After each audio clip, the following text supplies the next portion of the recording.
Good afternoon and welcome to the SPL. We've got a fantastic set of games for you on the European side of things. We'll start this Saturday off with a bang, and we're going to see Leftovers versus Torpedo. But more importantly, we've got Paradigm taking on Fnatic today. They're really looking for some of the wins. You can take a look at the standings. Paradigm sitting number 2. If they secure 2 wins here, Toli, not only is Paradigm guaranteed DreamHack, but they are guaranteed second seed. And knowing Paradigm, the members are very experienced. It's time for them to close out the season right now. They struggled a little bit coming off of the bye week, but now they're looking very strong, splitting against Panthera. They're going to be able to close it out if they win 2-0 here. Exactly. These guys certainly looking towards the finish line. They've looked excuse me, folks.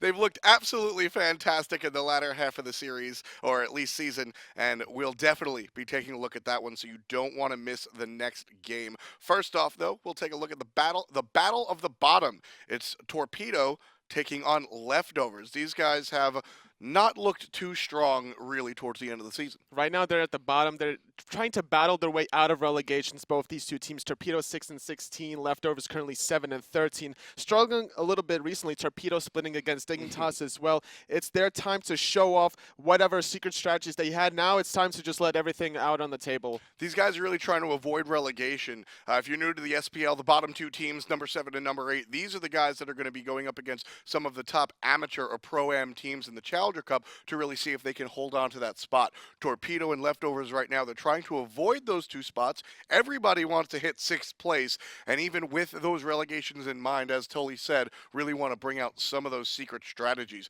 Will they be picks? Will they be bans? Why don't we take a look right now? Leftovers versus Torpedo. Good purification from Zero. Snipe connected from Korinyo to confirm it.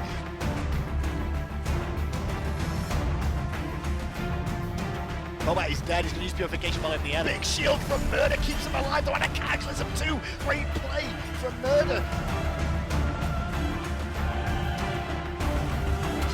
Big ultimate onto Jungler, who gets knocked up as well. Evaporated. Drums of Warcraft from Cherryo. Bobat actually to find that one. First pick, first ban will be over to Torpedo. Leftovers will have to deal with the second choice. I'm expecting for Torpedo to kind of ban out the mid laners for jungler. He's been playing a lot of Janus, Zeus, and Scyllas recently to a little bit of success, not necessarily getting the wins, but being an impact in the game, so I expect those coming out of Torpedo. Yeah, we've seen a lot more success on the Janus specifically. Jungler has had trouble despite still picking those hard-to-play gods like Zeus, or at least hard-to-stay safe gods like Zeus, etc. So definitely looking for a mage with an escape for jungler, the mid laner. Banning away Raijin, the burst potential is taken away from Torpedo. They still have some other options. Jing Wei taken away from Leftovers Arkkyl. However, Torpedo is going to be leaning more towards the Kronos or the Apollo for Gamehunter, so they don't necessarily have to worry about the Jing Wei. So, I mean, yes and no. Gamehunter, he's definitely one to play something new, isn't he? He likes to experiment a lot, and Jing Wei does have that sort of global pressure in terms of your defense. You're able to farm, you can back to base, and if there's a team fight in the soul, and you'll get there instantly.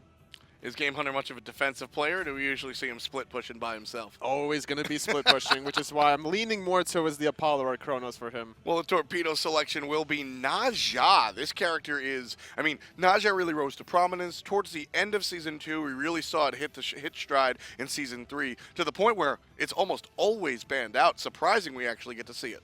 And especially in the European side of things, they like to run the Naja Scylla combo more than the North American side of things. So I'm surprised that Leftovers kind of let Torpedo open. And speaking of letting things open, like I mentioned, Janus was left open, and Leftovers capitalized on that instantly. Absolutely. Athena will be the follow-up pick for Torpedo, so the global ultimate coming out of Janus will be followed up by the global ultimate on the other side of the team with Athena.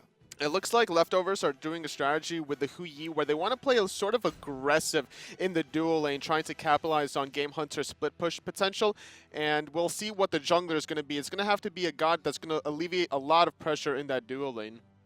And the last selection from Leftovers, we'll see if it's along the lines that Toli's thinking.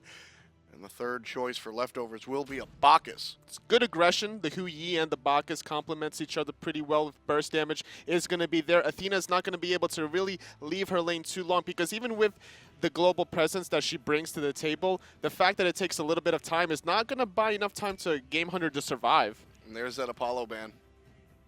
Apollo is definitely a favorite pick for Gamehunter. He leans on it more than any other god, I feel like. So probably going to be a Chronos ban if they're targeting out Gamehunter as well. I would definitely say so, totally. Either the Chronos ban, because we've seen Gamehunter do very, very well, or something else that will allow Gamehunter to go ahead and split push, because we know that's the strategy. It will be the Chronos ban, and at the end of the day, Chronos is very adept at killing the towers, so 1 for 1. We might see potential Neath pick coming out of Gamehunter, trying to still sit in lane and then just throw out his ultis whenever there's a big team fight in the mid lane. And I like that Torpedo picked up the Scylla here to complement the Naja. Anytime Naja picks a target in the air, the Scylla is going to be waiting with I'm a Monster to capitalize on that kill. And look at the attention Torpedo are playing to junglers. In the second phase of bans, both Awelish and Thor taken off the table. You definitely don't want to deal with the Thor if you're Gamehunter right now. You already have to worry about the Janus global. You don't want to have a Thor on top of that. So the Hun Batz will be the selection for leftovers with everything in the jungle taken off the table. Hun Batz bringing tons of initiation or secondary initiation. So a lot of different options for leftovers to start the fight. So Torpedo picking up Anhur here leads me to believe that they're going to want to fight fire with fire, playing aggressive against this Hui Bacchus. Gamehunter's going to rely on his natural skill, not necessarily to split push, but just to try to counter-aggress towards the Hui. I mean, a Naja Scylla combination with an Athena Anhur follow. This is as aggressive as you can get, pretty much. It's a really good early to mid-game team fight potential that Torpedo have, and they also have the late-game potential with Naja crits online, going to do a lot of damage. Scylla, obviously, once she's level 20, going to do a lot of burst damage, and the Osiris to try to put a lot of early laning pressure against the tier is going to be interesting to see in that solo lane matchup. So the tier winds up being very offensive. We've seen Variety play it fantastically, just being able to push people out. Osiris is more that traditional, that just beat 'em up frontliner that we see. Which one will have the edge in lane, Toli? Up until level tier will have stabilization at level 7 and beyond because of the heal will be a little bit stronger. Earlier on, Osiris will be his job is to be a big bully in the early laning phase and try to get an advantage, force a back or two prematurely, force a teleport to be down, and then try to force gold being denied under tower. A lot of aggression coming out from both of these rosters, both of these teams, both of these players, and all of these picks. We've got 2 games coming up for you. Let's start it off with game number 1.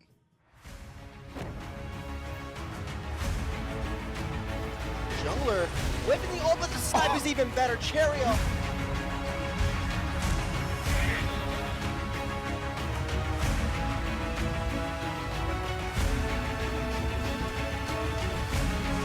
Really pumping up the damage, very taking too much damage. Nice, Nika's Nika. in, however, be able to confirm that kill. The root is out. Nika gets that double kill. Great rotation.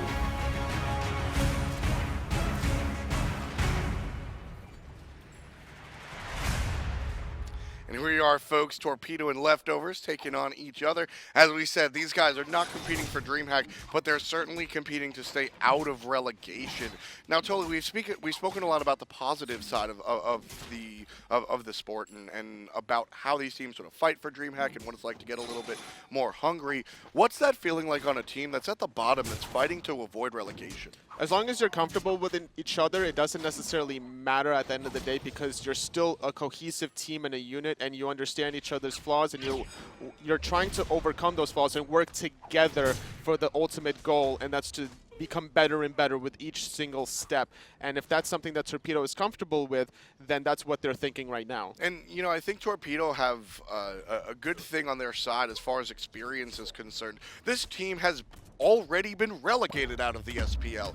We saw that they were called the Night's Watch once upon a time. So Torpedo have been through the ringer. Here they're back with a little bit of a different story with Murrdurr as their support. So this is definitely a team that's ready to stick to their guns and just improve their game. We're definitely not going to see them go anywhere anytime soon. If they've been together from before, they're definitely going to stick out in the future as well. Despite potentially getting relegated, they'll play it out in the Challengers Cup. A lot of poke on to Murrdurr there. You see just the basics coming out from Arkkyl, able to bring Murrdurr down to about half HP. the artist formerly known as Kanye Life, working out pretty well in this long lane next to Gamehunter, huh? And I like the idea of picking up the Anhur and the Athena, and they're playing it pretty well right now, having a lot of pressure, not allowing leftovers to have the laning pressure in the dual lane, allows this Anhur to get off some potential poke. That's trouble, and a strong impale from Gamehunter. Murrdurr looked like he was toast there, but Gamehunter finds the correct target. Opts to go directly for the damage dealer instead of support who already had his cooldowns locked down, and Gamehunter saves his teammate. So the way the Athena should be playing this laning phase is dashing through the whole wave, trying to use the reach passive to hit one of the gods, bunching up the whole wave at the archers, dropping the shield wall underneath, which will allow an easy potential full clear. Dash away as Badgah jumps in one more time. Now, Murrdurr has been using this taunt on cooldown. Is he just picking up some poke? Is he running at it? What is the game plan here?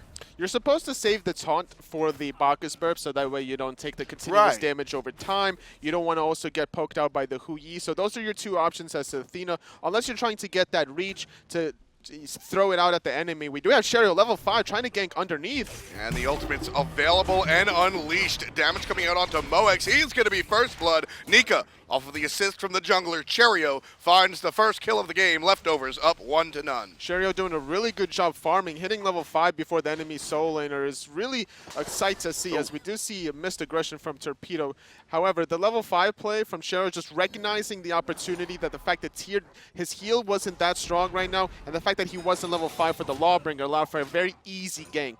And that's really what we've come to expect out of Cherryo. You've heard a lot of people up here speak highly of this player, despite the fact that his team is sitting very, very low on the standings. And plays like that are why. We see these early rotations and these early ganks as Badgah finds an early kill for himself in the long lane on top of Gamehunter.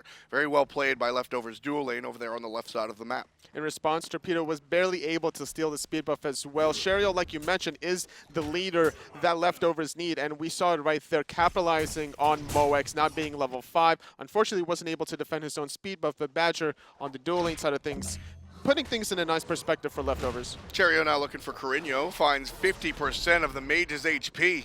Crush is going to return, but not too much damage, and the kill didn't happen, but the spacing has, so the red buff will be aggressed on by the Leftovers. Beautiful opportunity for Cherryo. We do have a double taunt from Murrdurr, a little bit of aggression being traded out. Looks like the red buff was dropped. It looks like it might have been potentially stolen from Korinyo, as it wasn't picked up by anyone from Leftovers.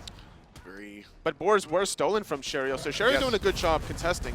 Ultimate out of Gamehunter here. That looked like it was in an effort to maybe find a surprise kill, but Cherryo's got a surprise kill of his own, jumping towards the enemy, and Cherryo gets credit for that one. Wasn't able to find the hit himself, but the minions finished it up.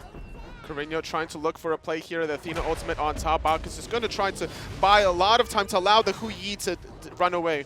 Exactly. Now, if on the basic level, Badgah jumped into a tower and killed himself, but the important part was he was a much tastier option for the enemy to go ahead, and you see Hu-Yi home at base, no deaths whatsoever.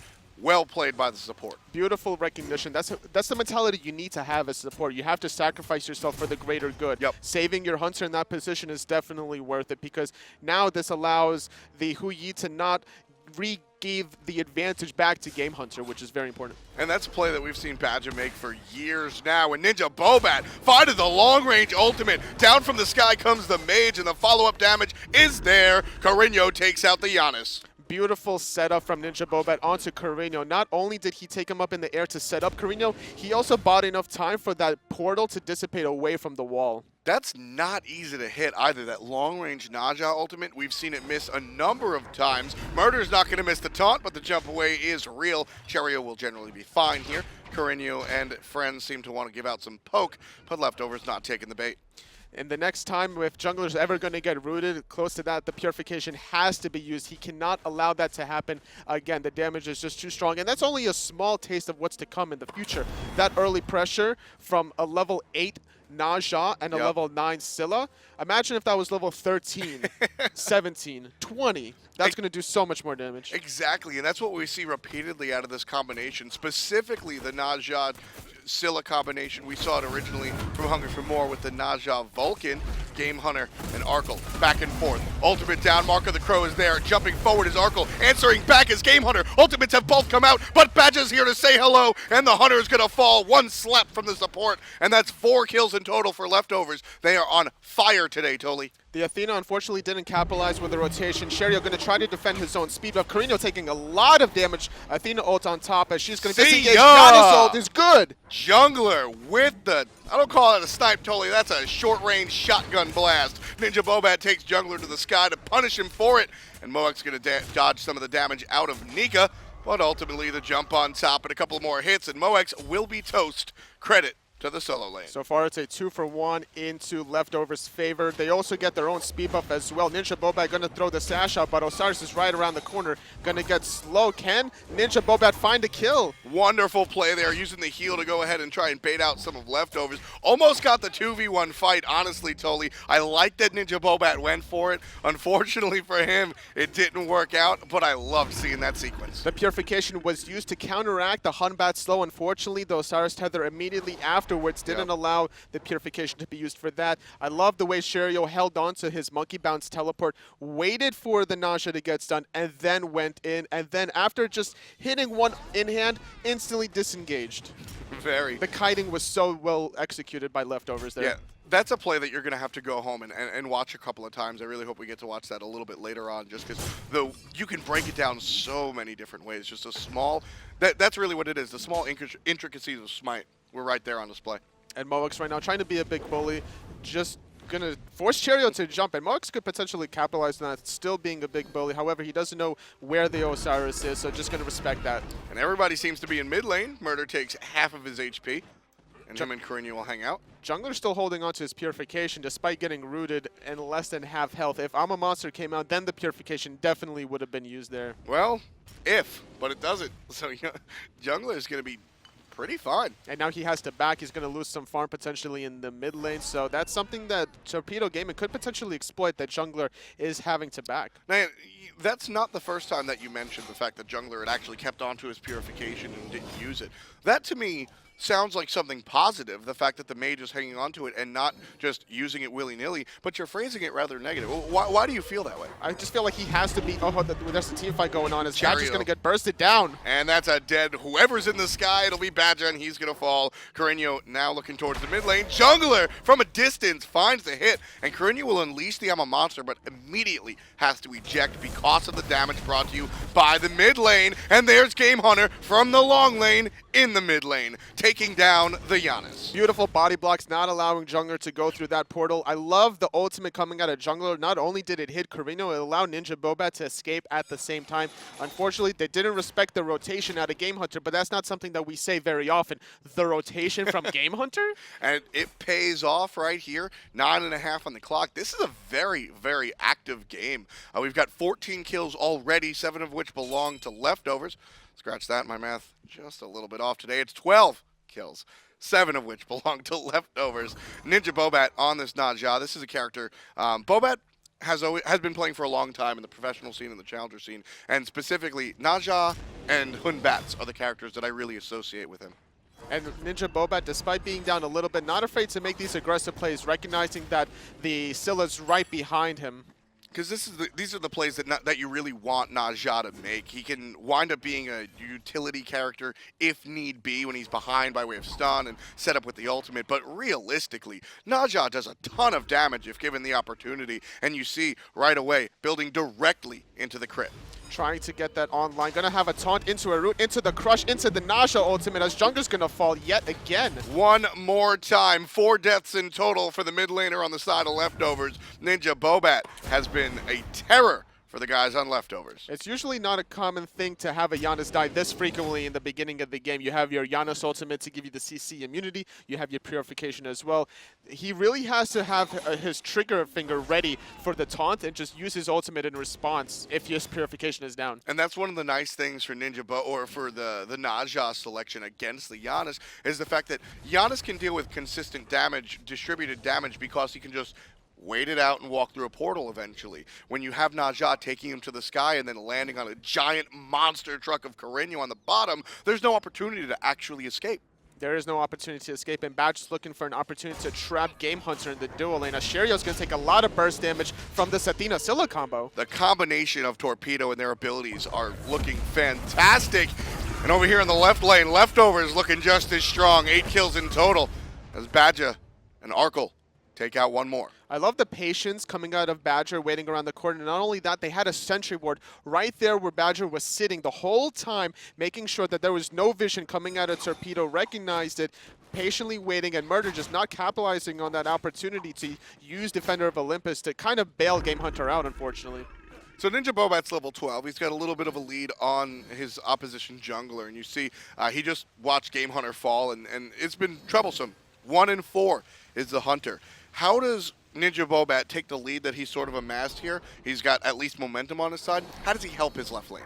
He has to still consistently get his jungler and his mid laner ahead in this position. Kind of, sometimes there needs to be a sacrifice in one way or another, whether it's the solo lane or the hunter position. If you're winning the mid jungler side of things, then it doesn't matter because now you have 2 people ahead of 1 person. So even though Arkkyl might be ahead of Gamehunter, the fact that Korinyo and NinjaBobat are ahead of Cherryo and jungler is kind of important here. So it's one of those things where in your ranked game, you might hear, help, help, help, help, help, but it's less about that. Gamehunter, you have 4 deaths already. NinjaBobat's going to start looking at the other spots on the map and try to help out the players that are actually in a position to go ahead and can keep moving forward. And despite Gamehunter having 4 deaths, jungler on the opposite side of things has 4 deaths as well. So it's not like NinjaBobat is not doing anything on that side of the map. He's still looking for those plays. Despite Torpedo being down a little bit of gold right here, the NinjaBobat is still able to control the pace of the game against Cherryo, having that 1 level advantage. Finishing off his wing blade, already going to have a lot of mobility. And this is really exactly where Torpedo's going to go with it. They have that aggression. They're heading into the enemy jungle. Read like a book. Cherryo's ultimate not going to be as effective as he once thought. Korinyo's going to dash away from the stun, and jungler again finds the Janus ultimate. Korinyo uses his own and dodges the vortex, but Badgah shows up and takes out the mid mage. Korinyo falls down. And jungler looking for a potential more poke, going to find the portal onto 2 members with the unstable vortex and the Osiris ult. Sanctuary will last for a moment. NinjaBobat turns around, gets a speed boost, but it won't be enough. There's the hit from one last time. Nika with the double kill. Solo laner double kill.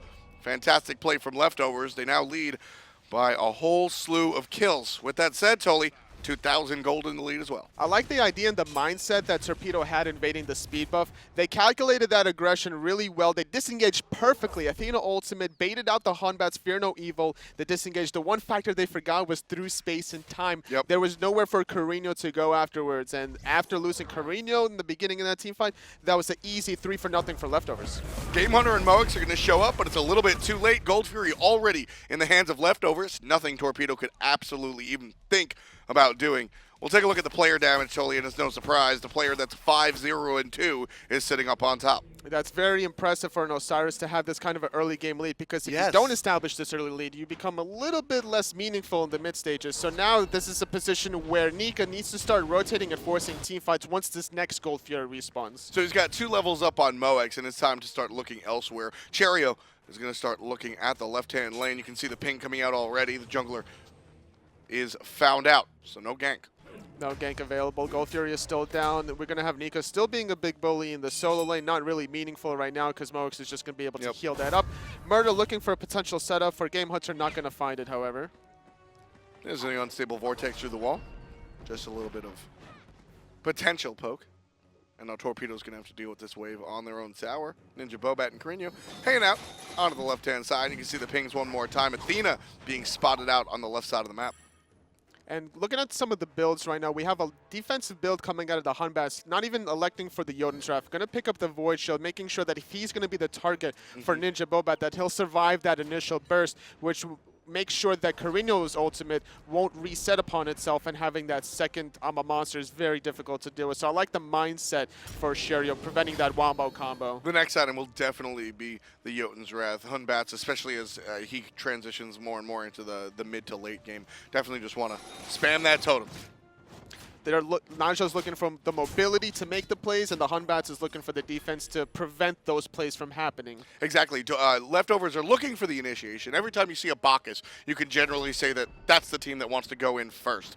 Unless there's an Wheelish, but that's a story for a different time. Torpedo, on the other hand, they're just looking for that 1-2 punch out of Bobat and Korinyo. So Cherryo, what's going to happen is you're going to see Badgah go ahead and jump in and start the fights, and then Cherryo's job is to either peel or just cause disruption and make sure that Torpedo aren't able to execute their 1-2 combination. Leftovers can create a lot of chaos and havoc in teamfights right now. You have the misposition from Fear No Evil. You have the Intoxicate as well, which is going to make you move aimlessly around. You have the Hui ultimate. Speaking of ultimates, and you've got the Hunt Batz ultimate. NinjaBobat going to use Purification to get out of there.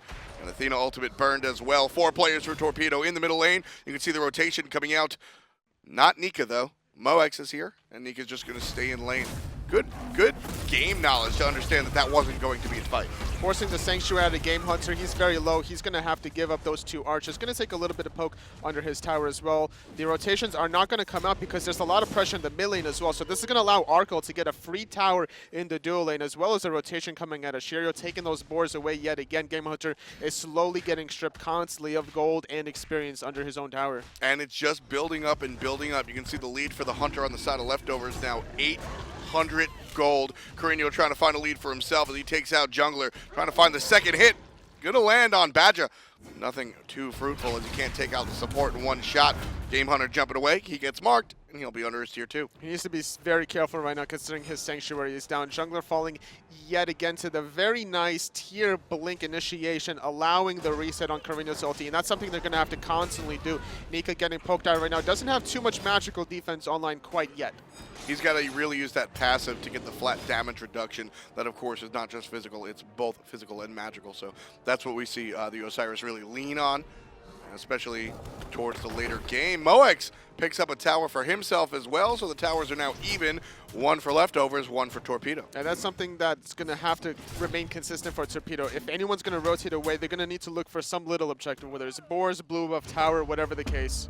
Murrdurr looking for Cherryo on the other hand. NinjaBobat off the mark with the sash, and there's the ultimate out of the jungle monkey. And from a distance, number 12, Korinyo gets taken down by Jungler. Beautiful through space and time yet again. He's been on point. He's here coming in with Lawbringer over the wall. Gonna find Badger, but that's the only target.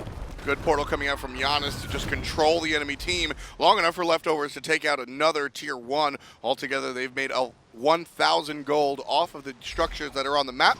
And with that, Leftovers are leading by 4,000 in total. And Golfier is respawning about 20 seconds. If Leftovers can find another pick before these 20 seconds, they're going to definitely look for that next objective. They want to make sure they control the vision around, look for an aggressive zoning, potentially out of Nika, and then look for that objective. So much vision in this game. You can see everybody placing the wards here, and it's really just because of how aggressive these team compositions are. Sometimes we see teams where certain members just don't even place wards, or just 1 or 2 here. Leftovers and Torpedo, we identified it both in the picks and bans and in the game. It's just hyper aggression, so you need that vision to make sure you can keep on keeping on. And Gamehunter going to try to potentially steal this. A little bit too late, unfortunately. Not going to find it. Leftovers gets the Golfier at the 19-minute mark. However, Torpedo want to look for a chase here, potentially. I don't know if they can do it, Totally. You hear the Athena revving up. They'll get the taunt onto Badgah. Badgah might fall down here. No Impale coming out from the Anhur. So no follow-up, no stun, and no kill for the guys on Torpedo. I like the idea of holding on to the Impale, because if you use it on Badgah, you're not going to have it defensively if you get dove on. So smart idea from Gamehunter saving it. Right into the tower. Little cheeky play coming out there. Janus portal allowing Moex to get there. Not going to find much of anything, though.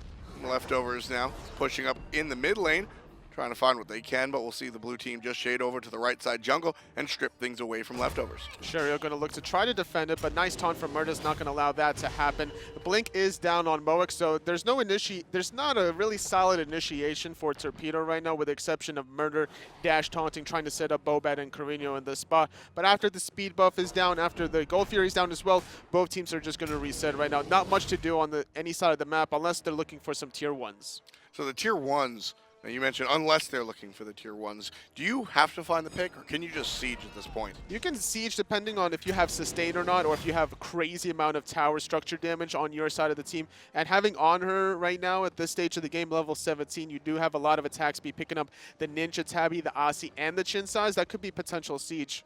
We're seeing a lot of these Ninja Tabby.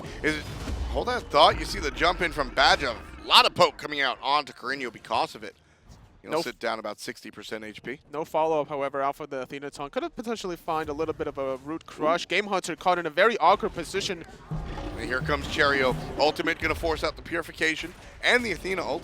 So Gamehunter burns not just one, but two important cooldowns on the side of Torpedo. Love the attention that Leftovers is paying to that left lane. And with the Jotun's Wrath, that ultimate will be back up relatively soon anyway, so it's a good idea to try to force the Purification as often as you can. And once your ultimate is back up, you're just going to go ahead and go on in again. Gamehunter, very low. Not really able to defend this tower. Tosses out the ultimate.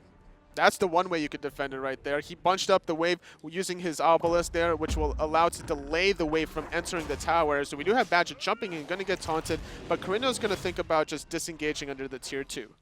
Badgah's just been in this by the back harpies for the past 60 seconds. He's just been hanging out there the whole time, not even really looking to gain anything. What is Badgah doing? Is he just getting in the mind of the opponent? He wants some abilities to be used on him instead of his teammates. If he's the one that's taking the damage, he doesn't have to worry about his squishies, jungler, or Arkkyl taking the damage. And that's what he needs to do when his team is ahead. You got to beat the sacrificial lamb. Whether or not you die, if you absorb the first rotation of cooldowns, that's going to allow the rest of your team to follow up. So Leftovers are able to just, there's the answer to my question, totally. They just straight up siege tier 2, but there's just no real response from Torpedo. Just caught up in other things. Leftovers are able to take out 1,500 gold worth of towers on the left side of the map, and now they're sitting pretty, 6,000 gold up. Right now, the Scylla and Ninja have to travel with the Athena, look for these plays for somebody from Leftovers to be out of position. But looking at the warding situation, there's no aggressive wards coming out of Torpedo on Leftovers side of the map. They're playing very defensively, having all their vision scattered.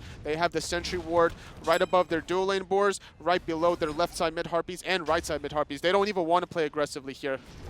The opportunity for Torpedo might seem lost to the squad to really be aggressive. They're down so much. Jungler's ultimate gonna miss this time, and there's a strong knockup and a better ultimate from Cherryo. That's a controlled Mox. Solo laner's gonna fall down there, and Leftovers now.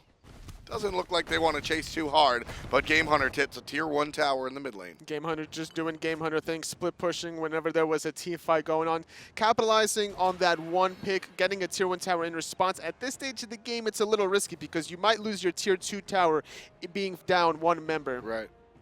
So, Leftovers now, still sitting up.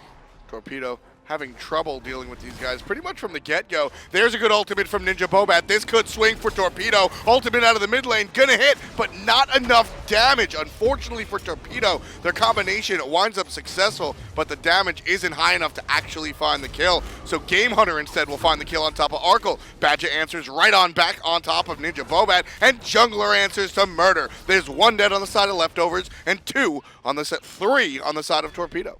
And with that kill from Gamehunter, he's forced it back. They're still going to lose their tier 2 tower in response, so it was still definitely a very worthwhile trade for Leftovers in that situation. After the early pick from Mox, they still traded 2 for 1 and get the tier 2 tower. They're going to strip the speed buff away from Torpedo, so now the Nasha is going to have less mobility to try to set up the Scylla. Now that's exactly how Torpedo have to play it there. Yep. They have to find the combination. Anybody setting up the Scylla. You have the late game burst mage damage. There's not much magical defense online for your squishy targets, so if you can find Arkkyl or Jungler in that situation, that can open the door for Torpedo. The problem there was just the numbers, though, right? I mean, that's the correct play that you want to make, but down 6,000 gold, unfortunately, the numbers just don't wind up. That was perfectly executed. Especially being down your tier member, not able to heal for you after the kill. Yeah, so just unfortunate for Torpedo. They seem to have this all-in strategy. We're talking about going for it, but now when they're lagging behind, when the damage isn't enough, how else do they really spin this into a win? They have to look for an opportunity for Leftovers to force an objective and then defend it. So in this situation, Janus is going to look for a very aggressive play as all of Leftovers are taking the portals. Badgah not going to find anybody, however, just putting himself in a position to be like, hey, what's up?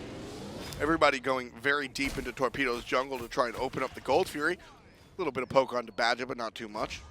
I like the idea of going Fatalis for Gamehunter. If he finds anybody isolated, he'll be able to chase them down. Cherryo dropped the ultimate. Cherryo's ultimate is down, so that's not a tool available for Leftovers here. Torpedo, I'm not sure if they know, otherwise they might turn around. Either way, ultimate or not, Cherryo able to wind up on top of that kill. Gamehunter taking one more spill. Cherryo very low, blown up by Korinyo. Easy crush. And you see the flip away from Mox, he'll be safe. But Leftovers wind up dropping Cherryo. And Gamehunter falls as well. So trading 1 for 1, still favoring leftovers considering they have the map control around the Gold Fury side of things. Vision a little bit even for both right now. It's going to be very dependent for how Torpedo engages this. They still have the Scylla ultimate available, and Jungler doesn't have his ultimate for the disengage. Badgah's got his own and drops it on 3 members of Torpedo, dashing away, and you see the dash gets caught. Murrdurr in trouble, and Murrdurr's going to get murdered. Nika on top of that, another kill for the solo lane. Mid laner off the mark here. Korinyo going to be slowed, and Korinyo's going to get slowed one more time by the Osiris. And there's the shot from Jungler to find number 18 for leftovers. Another Janus ultimate through the wall as Moex is going to take a lot of damage. Osiris Tether going to try to lock him down. Threshold for the mobility as Moex uses his ultimate just to get off as much damage before he goes down. No follow-up from NinjaBobat, however, and it's going to be another Gold Fury for leftovers. This one seems to be pretty free. NinjaBobat on that Nadja doesn't really have a kit that can steal it very well, although with as low as Arkkyl is, Ninja might be able to find a pick, but ultimately opting out. He's just going to go ahead and farm his own jungle. Gamehunter shows up, but it'll be a little bit too late, as per usual. And leftovers destroy the Gold Fury and find themselves just shy of 10,000 gold in the lead. With 3 Gold Furies to their name, they also have a 12,000 experience lead right now. As long as they control vision around the Fire Giant and look for more picks around that vision, then they should be able to easily control the Fire Giant once they get that 1 or 2 picks. So where do we actually see that? I mean, does leftovers need the picks at this point? They're up 10,000 gold. You could still easily throw in this situation. If you force Fire Giant 5v5 without trying to poke the enemy down or finding the pick, the Scylla will punish you for that. You can't allow yourself to be put in a position where you're fighting 6 on 5, and that 6th member being the Fire Giant, because he can create a lot of havoc for your team. And you have to respect the fact that the late game damage from Torpedo still lies with the Nadja and the Scylla. Murrdurr staying local. The pings are out. Leftovers certainly positioned all around this Fire Giant. You see Nika over there in the left lane doing what he can. He'll back and ultimately join the team as we see another tower taken off of the solo lane side. Leftovers put 500 more gold on their lead. And also more map control as well. They don't have to worry about that vision side. As long as you have minions being pushed down that tower, that's your vision along that side of the lane, which is very important. So always being able to keep tabs on your opponent, certainly a big deal here. Torpedo and leftovers dancing around the Fire Giant. All the pings coming out. Everybody knows where everybody is. Tons of vision coming out, specifically from Torpedo. I think the way this team fight is going to be dictated is dependent on the 2 mages from both sides. Whether the Janus hits are really good through space and time, or whether or not Korinyo can find the resets on Alma Monster. 9 to 19 are the kills here, folks. 28.5 on the clock, and leftovers have a commanding 10,000 gold lead. Looks like they're going to take a look at the Fire Giant at least. They'll start it up as Torpedo show their face in the mid lane. And they're going to disengage. They don't have really good outskirt vision is leftovers. They're expecting somebody to be around the corner from Torpedo, but Torpedo doesn't really care that the fact that they're around that side. They're just going to, they know that there's no Fire Giant. they can see the lack of buff. There's just no Fire Giant around them. So Torpedo might look to take the fight. You can see that they're playing defensively. Nobody really wants this. And Bobat, he's going to get it regardless. Gets stunned, gets stunned, gets stunned, and he's going to find a way out. But Cherryo on the backside, he's going to punish Gamehunter. Cherryo gets the kill on top of the Hunter before the Athena ultimate comes out. Very good stuff as a taunt for Murrdurr isn't enough. Shell popped and Leftover still being aggressive. Late game damage from Cherryo, providing too much for the Anhur with the Athena ultimate to handle. Even with the Fatalis, trying to kite the Hunbats wasn't enough to deal with that. So like we mentioned, early pick favoring Leftovers. Now they can force the Fire Giant in this situation. They do have to still worry about the fact that the Korinyo's ultimate is available. And Murrdurr is in trouble here. Badgah, a lot of damage out. Korinyo's up in the ultimate. Arkkyl got credit for the last kill, and now he's going to jump above. And Korinyo with the death from Cherryo. Well played by the jungler on Leftovers, and now one kill turns into multiple total. You can see Leftovers not content with just the pick. They're going to go ahead and take 4 out from Torpedo. That'll translate into a tower and likely a Phoenix. And that's something that Leftovers is doing a beautiful job. They weren't content with only one pick. They wanted to go for the second and the third. And with these 4 early picks that they got, now they can get the Phoenix before Fire Giant. They're looking to play very aggressively, trying to finish the game already without Fire Giant. You can see 30 seconds on Moex, 30 seconds on Korinyo. Murrdurr will be up momentarily, but Bobat and Gamehunter are already here. Bobat gets one, but he's immediately answered back by Jungler. Gamehunter's alive, blink forward, and there's the hit. Jungler jungler not going to find it, and Bobat gets a double kill. Well played by the Athena. Murrdurr setting up the jungler. Too ambitious was left over trying to go for the Titan. I like the idea of getting the Phoenix, but they needed to get the next objective, which was safe. And that was Fire Giant. It definitely wasn't time for the Titan quite yet. Yeah, very preemptive shot coming out from Leftovers there. I mean, was it possible? I think it was possible, but it was definitely, you had to find those picks first, and that's just not what happened. NinjaBobat actually got one of the quick kills. So you always have to worry about Naja taking one member out of the team fight early on during this Phoenix Siege. Nice pick from Moex onto Badger. It's going to delay Leftovers from being able to get this Fire Giant. And during that Titan Siege, you always have to take into consideration who is remaining on the enemy side. It was the Anhur and the Naja. Naja can take one target up in the air, which will delay your Titan Siege anyway. And the way that NinjaBobat is able to dish out that universe ring toss is just a ton of damage distributed against the players and the minions, and then Gamehunter is going to be able to do the same with his abilities. So Torpedo had pretty much, if Korinyo was there instead of Gamehunter, you know, either way, my point is these two are probably the two people you want up to defend against the Titan. As we do see an engage from Korinyo, doing a lot of damage with the root and the crush, as Nika's going to have to disengage. He might be in a little bit of trouble using his tether just to disengage. Gamehunter shows up, tossing some sticks over at Arkkyl, but he's not going to be able to find the hit. There's the blink forward, purification used by the Hunter. And he'll largely be okay. There's the ultimate out of Gamehunter. Can't find it as Bobat goes in the sky, so it's just neutralized. Doesn't matter. Bobat gets the kill. Over the wall goes Cherryo. Doesn't want to deal with any of the nonsense. Torpedo's pushing up on the right side of the map. And now Leftovers looking to turn around. In comes Cherryo. Overhand smash. Hits nobody. And Moex going to find the Fearless and the Power Cleave. But Badgah takes out Murrdurr on the backside. Murrdurr doing a good job. And Moex as well. Buying time for NinjaBobat to disengage. But you can't disengage away from a Janus who can throw portals through the wall. Gamehunter with Fatalis trying to disengage. However, Jungler is going to look for a potential portal through the wall with a threshold. Between the Janus being able to speed his team up and walk through walls with the portal, and then Nika slowing everything that looks at him, Leftovers have this composition, or at least these two characters, that allow them to always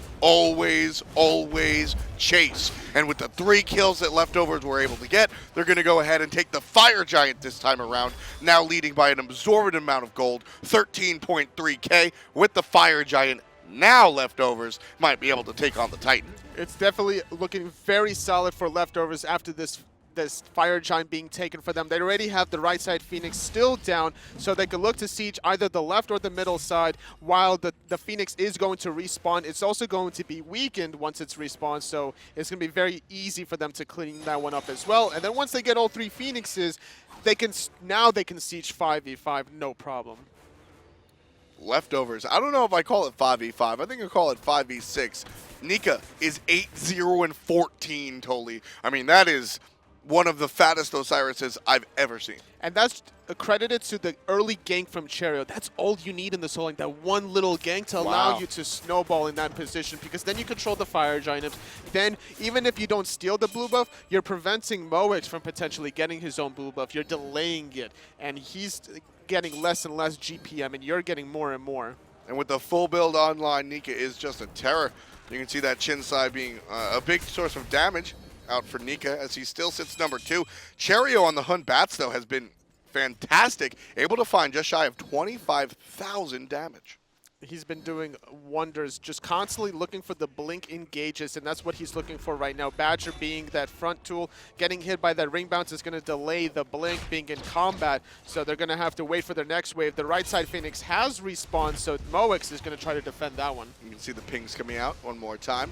Leftovers are the majority of them on the left side of the map, looking for the Phoenix. Cherryo and everybody get the ring bounced in between. There's Bobat initiating after the ultimate out of Cherryo. Bobat takes to the sky, but he'll be answered by the Suns on the bottom. NinjaBobat gets the kill on a jungler and will survive. Badgah in some trouble, half HP on the Bacchus. He's going to walk away, as well as Nika, 20% HP. Turn around, there's Bobat, 2 kills for the jungler. One more time, Korinyo picks up 1 as well. 3 dead on the side of Leftovers. Cherryo and Nika, the only ones alive. Fire Giant's not up. Where does Torpedo go? Torpedo has to be chasing these kills. However, they're going to lose their right side Phoenix to a fire wave that just took it down. I like the way NinjaBobat played that team fight. Finding the ring bounces didn't allow Cherryo to find the blink engage with his ultimate. The Hunbat's ultimate was used. However, the engage from Torpedo at the same time, nobody got hit by Fear No Evil. Not at all. Cherryo. Interesting stuff. Just rough. That wasn't even a missed ultimate. That was just Torpedo finding the engage. It was at the same exact timing, so it's really unfortunate. And now Korinyo doing a lot of damage with his abilities. However, he took a lot of damage from the tower. Looks like Torpedo's going to have to disengage for a little while, as there are 2 members still on the offense here. Teleport coming out of Nika. He's going to teleport down below, and the pincer maneuver's on. Cherryo drops the ultimate one more time, finds the quick kill on Cherryo, and now he's looking for the double on top of Murrdurr. Jumps on top, dodged out, but you can't dodge the hit and the second. Cherryo with the double kill, looking for 3. Gamehunter hiding behind the pillar. Got the sands, that's going to slow down the monkey. Jump on forward, gets the slow, gets the hit, the triple for the Batz. Cherryo will just turn to the minion wave and take out the farm. Well played, 8-1-14 for the Egyptian. Even though he jumped, he instantly purified, expecting the impale out of Gamehunter. Found the kill instantly. Nice cleanup from Cherryo. It's definitely what they needed to stay in the lead in this game. That play by Cherryo, whatever momentum Torpedo had from their various defenses, that's gone. Cherryo just took the rug right out from under them, all by his lonesome. So we saw Leftovers being very ambitious for the Titan earlier on, and now Torpedo was very ambitious, trying to kill Nika under the Tier 2 tower earlier on, and they took too much poke from that Tier 2 tower, allowing Cherryo to be put in that position to clean that up. NinjaBobat starting the party one more time. It's just him and Moex alive, so he's got to do something. Arkkyl falls down. Korinyo just spawned. Look out for the mage going to join the party here. There's the root, and Korinyo gets the kill onto Cherryo. And now the I'm a Monster's out, trying to find the target. Taunt's good, and so is the mage. Double kill for Korinyo off of the I'm a Monster. Badgah's in some trouble as well. Jumping to the left, taking the portal. And nobody knows where the fat man goes. Except for Moex. Moex is trying to find the chase here. Going to get stunned out as he's going to try to set up for the rest of his team. Going to find the Fearless and the kill right before the portal was allowing him to escape. So even though that was a 4-for-nothing trade, the middle Phoenix does go down, and Leftovers in an advantage with 2 Phoenixes being down for Torpedo. Now you know that line I just said, nobody knows where the fat man goes. That's a shout out to Sun Touch. That's something that he says a lot on his stream. Definitely one of the bigger players out there in Europe as far as the stream is concerned. We see a couple of players also. Actually, Panthera started streaming as well. I definitely would like to see more streams out of Torpedo and Leftovers. These guys are putting on quite a show for us here today. Still, just game number 1, just underneath 40 minutes in total. You can see 50 total kills here totally. This one has been a barn burner. It's definitely been a barn burner. A lot of kills for both sides, and they have to respect the damage from both of these mages right now. Just because Leftovers has a lead doesn't mean that the Scylla and the Nasha can't sweep it right under your feet. Well, I mean, this is the point where the gold lead just doesn't matter anymore. Everything's all even, and like you said, I mean, at a certain point, a mage is a mage. I'm a monster is I'm a monster. It doesn't matter if you're ahead 10 kills or 1,000 kills. You're gonna get hit by Scylla for over 1,000. And you're gonna also have to worry about the bend of the space time, through space and time, whatever you want to call it right now. That is going to be doing a lot of damage also, depending on his positioning. The further away he is, the more damage it's going to do. Also, what jungler can potentially do is wait for a Korinyo to ultimate, wait for it to start being channeled, and during that small 1 second delay, if jungler can time his ultimate, he can blow up Korinyo instantly. So Torpedo have the Fire Giant buff. They obviously want to avoid getting blown up themselves. But they're still playing defensive because of the fire minions, right? They have to defend the base. It's going to be very easy for Leftovers to potentially sneak that under their nose, and they have to put a lot of really good vision on that right midsection in the jungle side. Having that sentry control is very important for Torpedo, not allowing any backdoor potential for Leftovers. Badgah and Nika not looking for backdoor. They're looking for the front door. Leftovers want to find just a big pick. You can see all 5 members grouped up here. Junglers here as well. It's either a pick or a dropship, Tully. And Bacchus is wanting to set up his team for a lot of damage. Currently has second most player damage for his team right now at 21,000, being a really good initiator, as Cherryo's going to find the initiation. There's the purification on Bobat, but it doesn't deal with the knockup from Bacchus. Stun is out, but the jungler will largely be fine. And Badgah, you mentioned his player damage. A big part of that has been the Soul Reaver. Huge pickup on the Bacchus, allowing Badgah to really be offensive. But with the poke on to NinjaBobat now, that'll be on cooldown for another 40 seconds. And the Purification and the Sanctuary were used for NinjaBobat, so Leftovers are definitely thinking to themselves, that's our primary target right now. We can't put ourselves in a position to get ultied by Naja, and once that's off the table, then we blow him up. Also, because all these team fights have basically been NinjaBobat just finding jungler and taking him out, and that has been a gigantic part of what Torpedo has been able to find positively in this game. I mean, Leftovers did set up 10,000 gold when the gold was relevant, and they're still there, but Torpedo never really looked like they were down 10k. No, because like you mentioned, NinjaBobat was able to find jungler in the earlier stages of the game, putting him in a 1 to 4 position, and now jungler sitting currently 6 and 7, able to stabilize a little bit, has a little bit of health also with the E-Staff, allowing him to potentially survive. And now we're seeing the push out of Torpedo. They've got the Fire Giant for a little bit more time, and they're going to look directly at Gamehunter. He's got to walk away. Leftovers now just turn it around. The belly bump is good. Many knockups. And Jungler able to find the kill on the Gamehunter as the line is very, very low. There's the ultimate out of Arkkyl as well. Moek's going to jump over the wall. Murrdurr close to death. Leftovers making the shade from the right-hand side. Missed ultimate out of NinjaBobat. That's going to be a problem for Torpedo going forward. And Arkkyl makes sure he knows it. Dead jungler. And there's a dead support. Leftovers still pushing down. There's a dead solo laner. Korinyo the only one alive, just barely. Nika's going to chase him down. This is game. This is actually going to be game. After the Scylla death, there's nothing remaining. There's no defense available. First game is going to go to Leftovers. Going to be sitting at currently 8 and 13, trying to not get relegated currently. Well played by Badgah and the squad. Honestly, these guys certainly looked a little bit more, certainly looked a little bit improved from the last time we saw, specifically jungler. And again, I want to say it might just be the Janus pick. It's a little bit more safe, but identifying the problem of your picks, whether it's just too aggressive or something, being human enough to notice that you just can't handle that pick is excellent. And I think the adjustment out of Leftovers was fantastic. And the way he played that Humbats in the beginning of the game was so important. That first Yeah, blood Cherryo. in the solo lane, it set up Nika for the rest of the game. Like you mentioned, there was a point in time when Nika was 8-0, and that was just simply because of that first blood that was given to him. We'll see if